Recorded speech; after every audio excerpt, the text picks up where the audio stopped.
అందరికీ నమస్కారం అండి. ఎలా ఉన్నారండి అందరూ? నేను కూడా చాలా బాగున్నాను. మీరు కూడా ఇంకా బాగుండాలని కోరుకుంటూ ఇవాల్టి వ్లాగ్‌ని అయితే స్టార్ట్ చేద్దాము. ఇక్కడ మీకు ఒక మంచి అద్భుతాన్ని చూపిస్తా. అంతకన్నా ముందు పొద్దున్నే నిద్ర లేసిన వెంటనే దేవుడి గది డోర్స్ అవి ఓపెన్ అయితే చేసుకుంటాను. ఫస్ట్ దేవుడి రూమ్ ఓపెన్ చేసి దేవుడిని చూసిన తర్వాతే బయటకు వస్తాము. ఇంక ఇక్కడ దేవుడి గది తలుపులు అయితే ఓపెన్ చేసేసి ఇంకా వంట రూమ్లోకి వెళ్తున్నానండి. అంటే ఇంకా పాలు తీసుకురావాలి. ఈలోపు కొంచెం వేడి నీళ్ళు అయితే పెడదామని చెప్పేసి ఇంకా గ్యాస్ కట్స్ అవన్నీ తీసేసి ఉంటాను కదా నైట్ క్లీన్ చేసినప్పుడు. ఇంకా అవన్నీ ఇప్పుడు సెట్ చేసుకోవాలి. ఫస్ట్ అయితే లైట్ అది ఆన్ చేసుకొని గ్యాస్ మీద అవన్నీ అట్లా నీట్గా ఉంచుకుంటే ప్రశాంతంగా ఉంటుందండి వంటగది అనేది. మెస్సీగా ఉండిందనుకోండి ఉదయం లేచిన వెంటనే ఇంకా నాకు దాన్ని అంతా చూస్తే బీపీ వచ్చేస్తుంది. అందుకోసమని మ్యాక్సిమం నైటే నేను క్లీన్ చేసుకుంటా. ప్రశాంతంగా అనిపిస్తుంది. అసలు డే స్టార్ట్ అయినా కూడా నీట్గా అనిపిస్తుంది. అందుకోసమని ఎంత పనున్నా వంటగది మాత్రం నైట్ టైమే క్లీన్ చేసుకుంటానండి. చూసేదానికి కూడా చాలా నీట్గా అనిపిస్తుంది. ఇంక ఇక్కడైతే హాట్ వాటర్ కాద్దామని చెప్పేసి గిన్నె అది తీసుకున్నాను. కొంచెం వేడి నీళ్ళు తాగిన తర్వాత పాలు అవి తీసుకురావాలి, ముగ్గు వేయాలి, చాలా పనులు ఉన్నాయి. మీకు ఒక అద్భుతాన్ని చూపిస్తానని చెప్పా కదా. చూడండి ఎదురుగా సూర్యభగవానుడు ఇప్పుడిప్పుడే వస్తున్నాడు. కానీ ఇంకా పబ్లిక్ అయితే నిద్ర లేవలేదు. కానీ ఆ ఆకాశంలో ఆ వెలుగు చూసారా? మిద్దిపై నుంచి తీస్తున్నాను ఇది. ఏంటిది అద్భుతమని నువ్వు చెప్తే మేము వినాలా అని మీరు అనుకోవద్దు. కానీ చూడ్డానికి మాత్రం ఆ రోజు నాకు చాలా బాగా అనిపించింది. చుట్టూ పబ్లిక్ అంతా ఇంకా అసలు తెల్లవారలేదన్నమాట. అక్కడక్కడ స్ట్రీట్ లైట్సే కనిపిస్తున్నాయి. కానీ ఆ వాతావరణం అది చల్లగా ఉంది. నాకు అది చూసేసరికి చాలా బాగా అనిపించింది. ఆకాశంలో అట్లా వెలుతురు చూడటానికి చాలా బాగుంది. అదే ఇక్కడ మీకు నేను చూపిస్తున్నా చూసారా? మా ఊరంతా కూడా ఇంకా నిద్ర లేవలేదు. కానీ ఆ సూర్యభగవానుడు వచ్చే వెలుతురు అయితే మాత్రం చూడ్డానికి నాకు చాలా బాగా నచ్చింది. ఇంకా కిందకు వచ్చేసిన తర్వాత అయితే తులసమ్మ దగ్గర అయితే క్లీన్ చేసేసాను ఆల్రెడీ. కసు అంతా చిమ్మేసాను. ఇంక చిన్నగా ముగ్గు అయితే పెడుతున్నానండి ఫస్ట్. ఎంత ముగ్గు పెట్టినా ఈ నైనా మాత్రం ఉంచదండి. అది ఇక్కడే పడుకుంటుంది వచ్చి. ఎంత తోలినా వెళ్ళదు. ఇంకా పసుపు కుంకుమ వేయని, కలర్స్ వేయని, ఏమైనా వేయని అంత పులుముకుంటుంది. ఇక్కడే పడుకుంటుంది. ఈ ముగ్గు ఆరినంతసేపు మాత్రం నేను కట్టేస్తాను దాన్ని. ఇంకా అంతకన్నా ఆప్షన్ ఇవ్వదు నాకు. చిన్న ముగ్గు అయితే వేసుకుంటా. చూడ్డానికి చాలా బాగా అందంగా అనిపిస్తుంది. చిన్న ముగ్గే బాగా పడుతుంది ఇక్కడ. అందులో వైట్గా ఉంటుంది కదా. ముగ్గు రాయితోటి తడిపి గీసానంటే అలాగే అతుక్కుపోద్ది. ఆరిపోయిన తర్వాత చాలా వైట్గా కనిపిస్తుంది. నీట్గా పడుతుంది కర్ర. అంటే రోడ్డు మీద కన్నా ఇక్కడ నీట్గా పడుతుంది. ఇంకా బయట కూడా వేయాలండి. ఇంకా రోడ్డు మీద కూడా వేయలేదు. ఫస్ట్ ఇక్కడ వేసేసిన తర్వాత రోడ్డు మీద వేస్తాను. అంతా చిమ్ముకొని వస్తానన్నమాట ఒకేసారి. ఇప్పుడు నీళ్ళు కూడా చల్లున్నా కానీ ఆరిపోయాయి. మళ్ళీ కాసిన్ని చల్లేసి ఇంక ఇక్కడ ముగ్గు అయితే వేస్తాను. ఇదిగోండి చాలా బాగా వచ్చింది కదా ముగ్గు. చిన్న ముగ్గైనా సింపుల్ ముగ్గైనా పెద్దదిగా వేసుకుంటా. ఇంకా ఈ కుక్కలు అయితే చెప్పక్కర్లేదు, తిరుగుతూనే ఉంటాయి. నైనా అందుకే బయటికి రానివ్వను అసలు తెల్లవారిందంటే. ఇంకా అట్లా చూస్తుండగానే చాలా తెల్లవారిపోయిందండి. క్లైమేట్ అయితే చాలా బాగుంది. పొగులేమో ఉక్కపోస్తుంది, తెల్లవారుజామునేమో చలేస్తుంది. ఇంకా ఇంట్లోకి వచ్చేసిన తర్వాత ఇంక ఇంట్లో పనులు కూడా ఉంటాయి కదా, ఇంకా అవన్నీ చేసుకోవాలి. కొంచెం ఎండబడిన తర్వాత అయితే ఇంటి ముందుకి ఇట్లా అది ఏమంటారు సన్నయ్య ఉత్తారు కదా, వాళ్ళైతే వచ్చారండి. చూసారా? సరే వాళ్ళకి బట్టలు అవి ఉన్నాయి. పండగప్పుడు తీసి పెట్టున్నాను అనమాట పాత బట్టలు అవి. ఇట్లా ఇస్తూ ఇంకా ఉన్నాయి కొన్ని. ఇంకా వీళ్ళకి కూడా ఒక శారీను, ఒక షర్టు, పాతవి ఫ్యాంట్స్ అవి ఉంటాయి కదండి. పాతవంటే అదేలేండి, మరీ వాడనే విధంగా ఉండేవి కాదు, వాడుకునే విధంగానే ఉంటాయిలేండి. ఇంకా అవి ఇద్దామని చెప్పేసి నేనైతే లోపలికి వచ్చాను. ఇంకా కొంచెం సేపు అట్లా సన్నాయి వాయిస్తూ ఉంటే ఈ నైనా అస్సలు ఒప్పుకోదు కదా. ఇంకా అరుస్తూనే ఉంది. దాన్ని కట్టేస్తున్నా నేను, లేదంటే ఇంకా అసలు ఒప్పుకోదు. ఇంకా దాన్ని కట్టేసి నేను అయితే లోపలికి వచ్చి అవి ఇస్తున్నానండి. ఇంక ఇవాళ కొంచెం అయితే పాయసం కాద్దాం అనుకున్నా. ఇంక ఇంతలోపు ఇట్లాగ వచ్చేసరికి నేను బయటకు వచ్చాను అనమాట. ముందు రోజే దేవుడి సామాను అంతా క్లీన్ చేసి పెట్టుకుంటే పొద్దున పూట హడావిడి ఉండదండి, నీట్గా అయిపోతుంది పని. ఇదిగోండి నేను అన్నీ ముందు రోజు నైటే క్లీన్ చేసుకుంటాను. ఇంక ఇప్పుడైతే బొట్లు అవి పెట్టుకొని అలంకారం చేసుకుంటానన్నమాట. ఇంకెప్పుడో ఏదో కుదరలేదు అంటే తప్పితే ఉదయం పూట క్లీనింగు మ్యాక్సిమం నైట్ టైమే చేసేసుకుంటా. అంటే సాయంత్రం పెట్టే దీపం మాత్రం వేరే కుందుల్లో పెడతానన్నమాట. వాటిల్లో పెట్టేసి ఇంక ఇవన్నీ పక్కన పెట్టుకున్నామంటే క్లీన్ చేసుకోవడానికి ఈజీగా ఉంటది.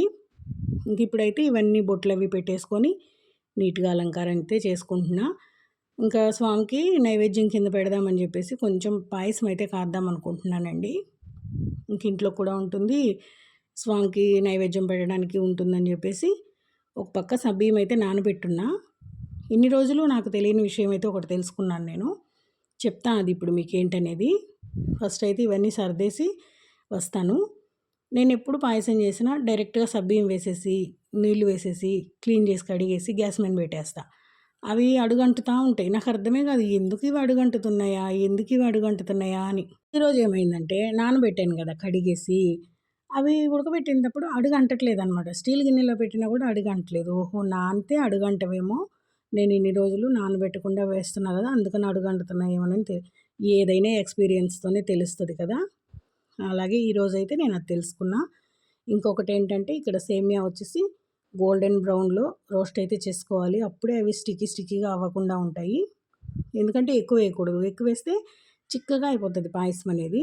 అంత బావుండదు తినడానికి. సబ్బియ్యం పాయసం అంటూ పల్చగా ఉంటేనే బావుంటుంది. తక్కువ క్వాంటిటీ అయినా ఎక్కువగా కలర్ మారేటట్టుగా రోస్ట్ అయితే చేసుకోవాలి. అప్పుడు అవి ఉడికినా కూడా అతుక్కోవన్నమాట. అదొకటి తెలుసుకున్నాను. ఇక్కడైతే సబ్బియ్యం ఉడికిన తర్వాత సేమియా కూడా వేసేసాను. ఇంకొంచెం సేపు ఉడకనిచ్చేసి పంచదార కూడా వేస్తాను. ఈలోపు మీకైతే ఒకటి చూపిస్తా. స్టిక్స్ తెప్పించామన్నమాట ఈ మధ్య. స్టిక్స్ అయిపోయి ఉన్నాయి. ఆ స్టిక్స్ తెప్పించిన తర్వాత ఇట్లా శివయ్య విగ్రహం మీద పెడితే ఆ పొగ అయితే అలా వస్తూ ఉంది. చూడ్డానికి చాలా బాగుంటుంది. ఇవి తెప్పించిన స్టిక్స్ అయితే ఈసారి మంచి స్మెల్ వస్తున్నాయి. చాలా బాగుంది స్మెల్. ఇంక అట్లా ఇక్కడైతే వెలిగించి పెట్టాను. అంటే ఇల్లంతా క్లీన్ చేసినప్పుడు ఇట్లా ఏదైనా సింపుల్‌గా ధూపంలాగా వేస్తే బావుంటుంది. ఇక్కడ పూర్తిగా అయితే ఉడికిపోయాయండి. సేమియాను, సబ్బియ్యం 2 ఉడికిపోయాయి. ఇంక ఇప్పుడు ఇందులోకైతే పంచదార వేయాలి. అలాగే నేనొచ్చేసి జీడిపప్పు, ద్రాక్ష ఫ్రై చేద్దాం అనుకుంటున్నా. ఇక్కడ పంచదార కూడా వేస్తున్నాను. మన తీపికి సరిపోయినంత వేసుకుంటే సరిపోతుంది కదా!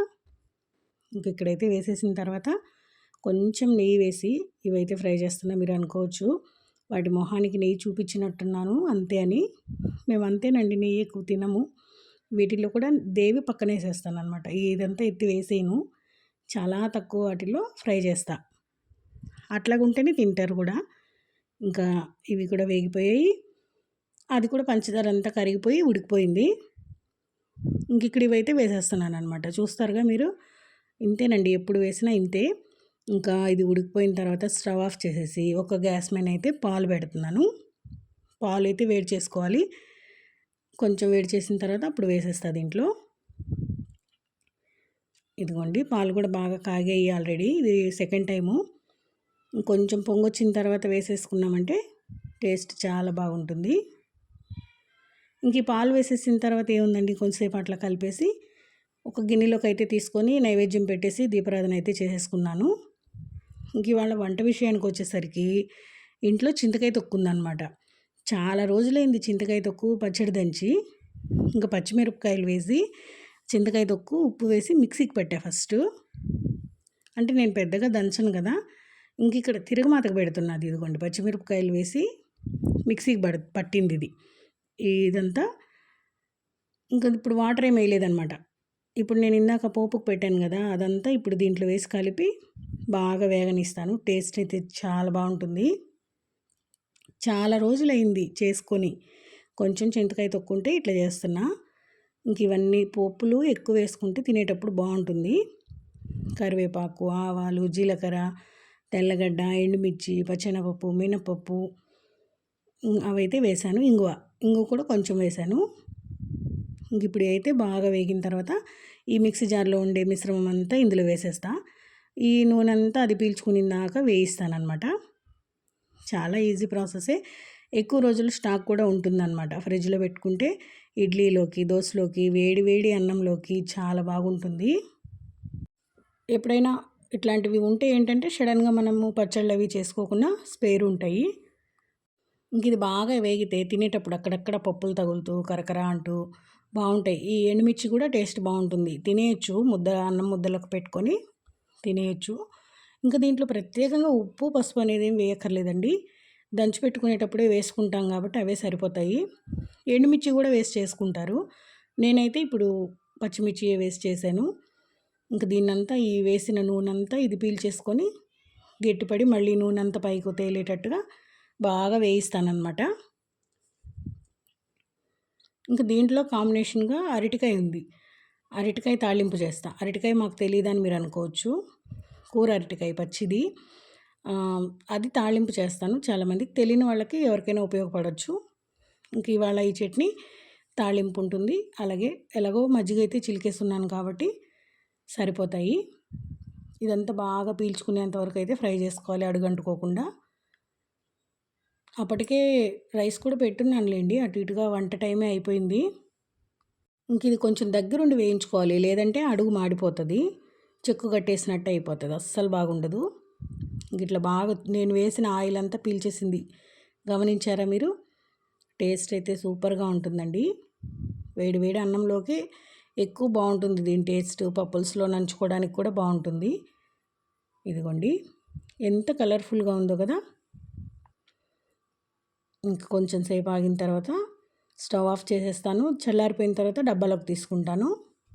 అరటికాయ తాళింపు చేయడం అనేది కొంచెం ప్రాసెస్, ఎందుకంటే మనం నార్మల్ దుంపలు చేసినట్టుగా చేసేయలేము కదా.